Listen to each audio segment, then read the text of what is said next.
Alright, at dahil fiesta kahapon, ito, nagluto nila ako ng kare-kare at saka bago. Yun lang.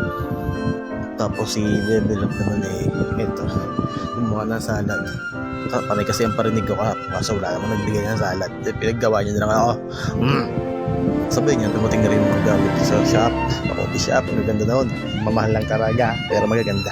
Grabe, tuntua ako sa gamit namin sa paggagawa ng kape. Alam mo naman, syempre, baka ducks yan. Hindi pwedeng mga syrup na kape lang doon. Legit coffee bean, freshly creamed yun. Talagang pinagsusumikapan yun. Bawal sabi yung mga kape-kape na syrup o ano pinaglalagay. Huwag yun, binabayaran yun, kaya kailangan first class ang mga gamit natin sa paggawa ng kape. Maski pa milk tea, kahit fruity. Basta, lahat ng yun natutunan ko bilang barista. Mga sinaunang trabaho ko pa. Di tayo naka-Google dependent. O kaya YouTube University, Autopass, mga idol. Tapos ayan na, akala ko dati actual, ginagamit sa pagligo.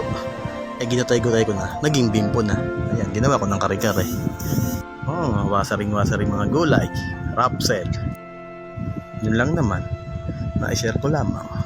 Tapos yun, napasyat ng konti, pero gabi na. Nung ako nayakag, kasi nga mas masarap palang nagtigil na sa bayat mag-Netflix. Kasi libreng oras yun Alright, rest day ng mga lolo mo. So ayun, may konting hangover pa ang lolo mo, Daxty. Joke lang. Monday na naman ngayon. Happy and blessed Monday, everyone. Mga kadax, mga bossing, mga madam, madlang people. Totoo lang, medyo mahirap din yung nag-online class ka tapos nagluluto. Sabi, nag-aalaga ng Junakis na makulit. Tapos gumagawa ka pa ng content mo, i-edit mo pa yan, di ba? Hirap. Pero syempre, enjoy ko na ito ating leftover na kare-kare. Mamahaw muna ako. Syempre, may tira din tayong bagong. Kaya kung mahilig sa bagong, kami mahilig na lang dito siguro. O kaya sa shop, yan, pwede yan sa shop. Kasi may na-order doon ng kare-kare. So yun lang, araw-araw pa rin naman tayo bukas from Monday to Sunday. So pag naantay natin, Halika na, let's go!